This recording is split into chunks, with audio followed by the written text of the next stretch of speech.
de Estudo e Pesquisa das Artes e Ciências Circos da FEF-Unicamp, apresenta a série Pod Circos, um conjunto de podcasts sobre as mais diferentes produções acadêmicas e científicas que buscam ampliar nossa comunicação com a comunidade. Oi, eu me chamo Rômulo Ostres e quero falar um pouquinho do trabalho com o qual me tornei mestre em divulgação científica e cultural. Foi uma dissertação que chamei de Um Nariz Vermelho Feito de Mídia. Fui orientado pela professora doutora Cristiane Dias no mestrado. O meu trabalho está disponível no repositório da Unicamp. Deixei o link aqui na descrição do podcast. Se você quiser baixar, é só clicar ali.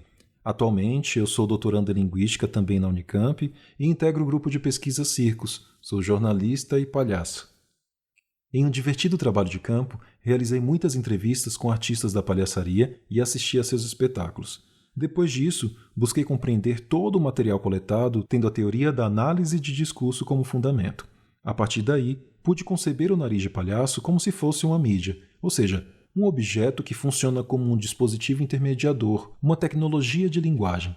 Um objeto que é utilizado por certos artistas em cenas palhacescas e que faz a mediação da relação que eles mantêm com seus públicos, conforme seus diversificados repertórios. É importante destacar que observei o funcionamento discursivo dessa pequena máscara em 3 distintas áreas de atuação desses palhaços. Uma delas foi a rua, a outra o hospital e em seguida o circo-teatro. Na dissertação propriamente dita, eu apresento análises sobre o arquivo que constituí ao entrevistar e assistir aos espetáculos dos palhaços Tico Bonito, Tubinho e os integrantes dos grupos Nariz de Cogumelo e Instituto Ha-Ha. Na época do trabalho de campo, lá em 2016, Tico Bonito atuava em Cascavel, no Paraná, o grupo do Tubinho estava em Porto Ferreira, em São Paulo, em Salvador, na Bahia, estava o grupo Nariz de Cogumelo, já em 3 hospitais de Belo Horizonte, a capital de Minas, estavam os palhaços do Instituto Ha-Ha. Fui explorando como os artistas interpretam a relação palhaço-público, apoiado nessas entrevistas realizadas com esses palhaços e, em alguns casos, com seus parceiros de cena. Para as análises, eu me debrucei sobre os materiais produzidos para compreender de que maneira dados discursos palhacescos fazem circular sentidos de palhaço específicos e que constituem discursividades bastante peculiares. As entrevistas compõem uma boa parte das páginas da dissertação. Vale a pena dar uma olhada na seção de anexos. Há falas muito bonitas lá.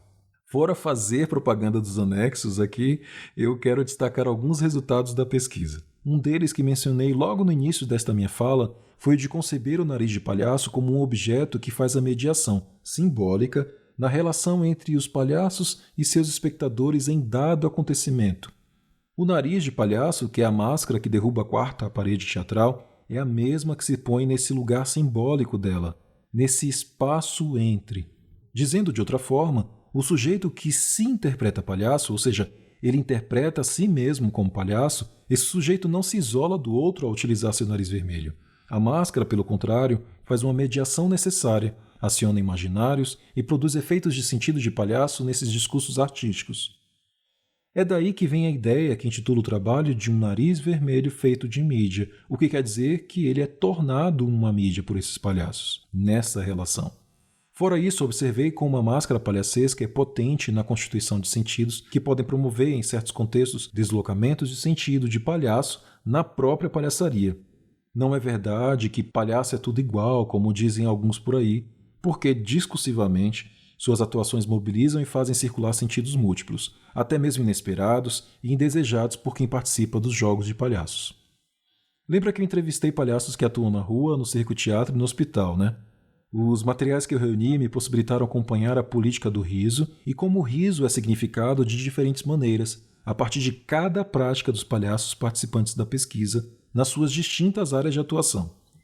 Pela descrição e interpretação daquilo que reuni no trabalho de campo, compreendi que o riso pode significar não só entretenimento, mas, entre outras coisas, denúncia, fantasia e terapia. Ainda que causar rir não seja um gesto obrigatório na prática da palhaçaria, a gente acaba vendo, com base no material, que há um imperativo do riso mobilizando os sujeitos que atuam como palhaços o tempo inteiro.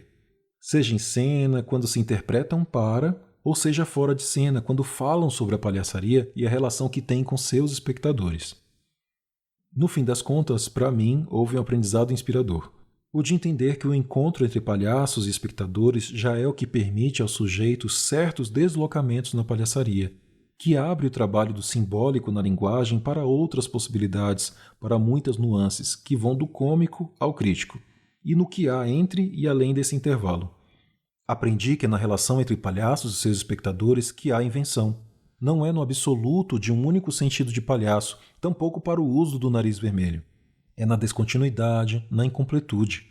Da perspectiva da linguagem, que mantém uma relação estreita com a história, saliento que o sentido de palhaço, ainda que dentro de uma ordem própria, não está pronto, não está finalizado. E é justamente porque existe criação quando o nariz vermelho está em discurso. Muito obrigado pela atenção. Continue acompanhando nossos podcasts e outras publicações no Facebook, Instagram, no canal do YouTube, na web oficial Circos Unicamp, pesquisando o ensino do circo.